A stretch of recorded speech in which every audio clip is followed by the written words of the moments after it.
రెండు చేతులెత్తి దేవుని స్తుతిద్దాం. హల్లెలూయా, హల్లెలూయా. మరి ఈ సమయంలో మరి దేవుని దాసులు సుందరాయ గారు, నక్కా సుందరాయ గారు మన మధ్యలో ఉన్నారు. వారు అడసర్లపాడు ఆ ప్రాంతాల్లో పరిచయం చేస్తూ ఉన్నారు.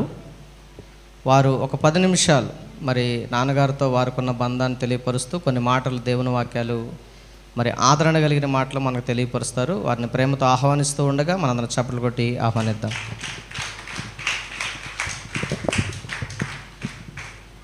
Praise the lord. దేవుని పరిశుద్ధ నామానికి సమస్తమైన మహిమ, ఘనత, ప్రభావములు కలుగునుగాక. అలాగే ఈ యొక్క ప్రత్యేకమైనటువంటి సమయంలోని ఈ మనతో ఉండి ఎంతో గొప్ప సేవ చేసినటువంటి దైవజనులు దానియేలు గారి జ్ఞాపకార్థ కూడికకు నన్ను ప్రేమతో ఆహ్వానించినటువంటి దైవజనులు మరి రాజేష్ గారు, మా తోటి సహోదరులు, మేము ఎంతో చక్కని మిత్రులము, స్నేహితులము.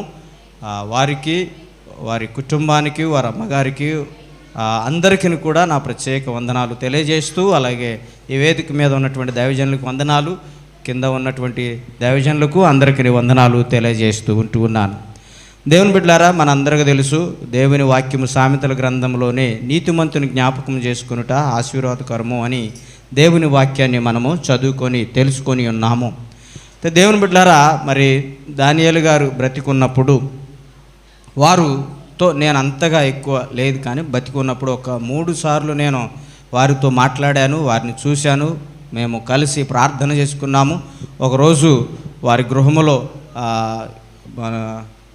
ఈ యొక్క మందిరంలో దేవుని వాక్యాన్ని చెప్పడానికి పిలిచినప్పుడు చక్కని ఆ భోజనంతో కూర్చొని వాళ్ళతో మాట్లాడుతూ భోజనం చేశాము.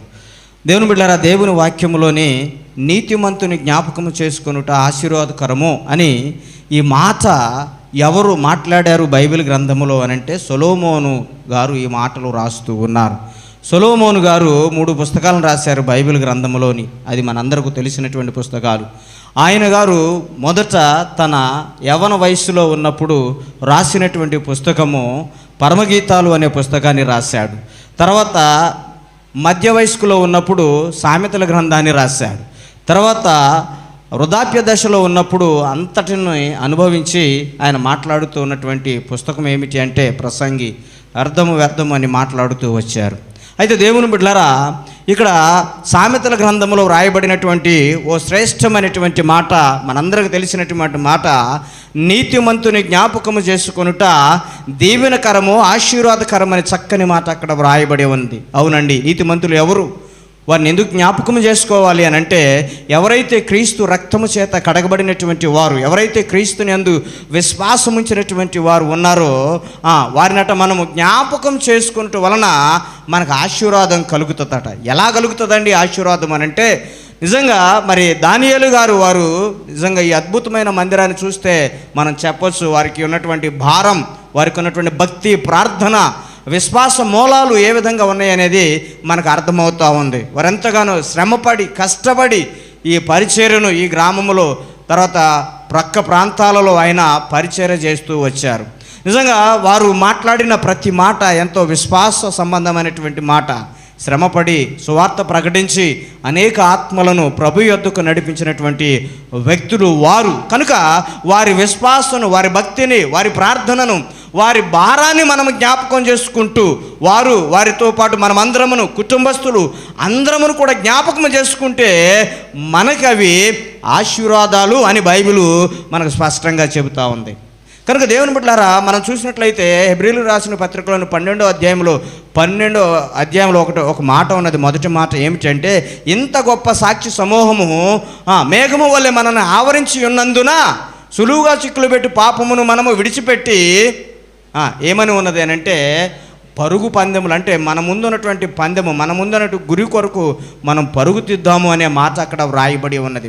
అవును, ఇప్పుడు దానియేలు గారు సేవకులు, దైవజనులు వారు ప్రభు ఎదుట ప్రతిదీ ఆయన గారు కనిపెడుతూ, ప్రార్థిస్తూ, ఆయన ఎంతగానో శ్రమపడుతూ ఈ అద్భుతమైన మందిరము పరిచర్యను వారు స్థాపించారు. వారు నడిచిన అడుగుజాడలలో, వారు ప్రార్థించిన విధానములో, చేసిన పరిచర్యలో, వారి బ్రతికినటువంటి ఆ నీతి విధానములో ఎలా నడిచారో వాటన్నిటిని మనం జ్ఞాపకం చేసుకుంటే మనకు మన కుటుంబాలకు ఆశీర్వాదము అని దేవుని వాక్యము మనకు సెలవిస్తూ ఉంది. నిజంగా మనము ప్రతిసారి వారిని జ్ఞాపకము చేసుకుంటూ వారు కష్టపడిన విధానాన్ని గుర్తు తెచ్చుకున్నట్లయితే ఆ అడుగుజాడలో మనం కూడా నడుస్తూ ఉన్నట్లయితే, అంతేకాదు ఇందాక బ్రదర్ చెబుతూ ఉన్నారు, మా నాన్నగారు చేసినటువంటి పరిచర్యను మేము నిలబెట్టాలి. అవును, ఈ యొక్క పరిచర్య పునాది వేశారు. ఈ పునాది మీద మీరేం చేయాలంటే కడుతూ అంతకంతకు ఈ పరిచర్య విస్తరించాలి. అందుకనే ఇది విస్తరించాలి అంటే దేవుని యొక్క కృప మనకు అవసరమై ఉన్నది. యెహోవాకు అసాధ్యమైనది ఏదైనా ఉన్నదని వాక్యం సెలవిస్తూ ఉంది. దానియేలు గారు లాగా వారు నడిచిన అడుగుజాడల్లో వారి కుటుంబం వారందరూ కూడా నడుస్తూ అంతకంటే ఇంతకంటే ఉన్నతంగా నూరంతలుగా ఫలించే పరిచర్య వారు కుమారులు చేయాలని నేను దేవుని యొక్క చిత్తాన్ని బట్టి దేవుని యందు ఆనబెట్టి ఈ మాటలు చెబుతా ఉన్నాను. వారు ఏదో మామూలు వ్యక్తులు కాకుండా బలమైన దైవజనులు కావాలని నేను మనస్ఫూర్తిగా కోరుకుంటూ ఉన్నాను. వాళ్ళ నాన్నగారు చేసిన పరిచర్య ఎంత పేరైతే వచ్చిందో ఆ పేరుని ఈ ప్రాంతం అంతటా ఈ కుమారుల ద్వారా తీసుకొని వచ్చి ఆ దేవునికి మహిమ తేవాలి అని, ఈ కుటుంబం ద్వారా అంత మహిమ రావాలి అని నేను దేవుని బట్టి వారికి ఈ మాటలు చెబుతూ వారిని ఎంతగానో ప్రోత్సహిస్తూ ఉన్నాను. కనుక మన పెద్దలు, విశ్వాసులైనటువంటి వారు, భక్తులైనటువంటి వారు మన కుటుంబంలో ఎంతగానో దేవుని మీద ఆధారపడిన బతికినటువంటి వారిని మనం ఎప్పుడు కూడా మర్చిపోకుండా ఆ మంచి మూలాలను, ఆ మంచి పునాదులను మర్చిపోకుండా ముంగుర్తుగా మనం పెట్టుకుంటూ నడిస్తే వారి కుటుంబమే కాకుండా మనము కూడా దీవించబడతామని దేవుని వాక్యము ఎంతగానో సెలవిస్తూ ఉంది. కనుక మనమందరమును కూడా ఆ నీతిగా బ్రతికినటువంటి క్రీస్తు రక్తము చేత కడగబడి ప్రభువులో నిలబడి తట్టుకొని ఎంతో మరి ఇది నిజంగా పౌలు గారు అన్నట్టు విశ్వాసమును కాపాడుకొంటిని అని మాట్లాడినట్లుగా మరి ఎంతగానో వారు కష్టపడి పరుగు పందెంలో పోరాడుతూ విశ్వాసాన్ని కాపాడుకొని మనకు మాదిరి చూపించినటువంటి ఆ దైవజనులు ఆ దానియేలు గారిని బట్టి ప్రభువుని స్తుతిస్తూ వారిలాంటి విశ్వాసము, వారికున్న భారము, వారికున్న దర్శనం మనమందరమును మనకంటే ముందుగా ముఖ్యంగా వారి కుటుంబస్తులు, వారి కుమారులు, వారి కోడళ్ళు, బంధువర్గం అంతా కూడా కలిగి ఆ విధంగా ప్రభు కొరకు బ్రతికి నూరంతరగా ఫలించాలి, ఈ పరిచర్యను అభివృద్ధి చేయాలి అని ప్రభువుని బట్టి ఆ మాటలు చెబుతూ ఈ మాటలు ముగిస్తూ ఉన్నాను. మరి వారికి మరొకసారి ఈ అవకాశం ఇచ్చినందుకు వందనాలు తెలియజేస్తూ ఉన్నాను. మరి చక్కటి మాటలు తెలియపరిచినటువంటి సుందరాయ గారికి మా హృదయపూర్వక వందనాలు తెలియపరుస్తూ ఉన్నాం. ప్రియమైన దేవుని బిడ్డలారా, మరి నాన్నగారు బతుకున్నటువంటి దినములలో ఆయన పరిచర్య మాకు నేర్పినటువంటి విధానం ఏంటంటే ఏదైనా కూడా విశ్వాసం ద్వారా సంపాదించుకోవాలని చెప్పేవాళ్ళు.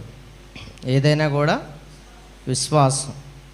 ఒకరోజు మా తమ్ముడు అన్నాడు, విశ్వాసం అంటే ఏంటి డాడీ, మరి మనకు ఇప్పుడు తినడానికి ఆహారం లేదు కదా, చికెన్ బిర్యానీ కావాలి నాకు, విశ్వాసం ఉంచుతా వస్తుందా అన్నాడు. అంటే మా నాన్నగారు అన్నారు, వచ్చిద్ది, ప్రార్థన చేయి, నువ్వు విశ్వాసం ఉంచు, దేవుడు నీ ఎద్దకు తీసుకొస్తాడని చెప్పాడు. చెబితే ఆ రోజు నలుగురం కలిసి ప్రార్థన చేస్తూ ఉన్నాం. ఇక్కడే ఈ స్థలంలోనే కూర్చొని ప్రార్థన చేస్తూ ఉన్నాం. ప్రార్థన చేస్తూ ఉన్న సమయంలో ఉపవాసం ఉన్న ఆ రోజు మధ్యాహ్నం వరకు కూడా ఏం తినలేదు. 4 అరటిపళ్ళు ఉన్నాయి, అంటే ఇంట్లో ఉన్నాయి, 4 అరటిపళ్ళు ఉన్నాయి. అవి తిని ఇక ఆ రోజు అలాగ ఉందామని అనుకున్నాం.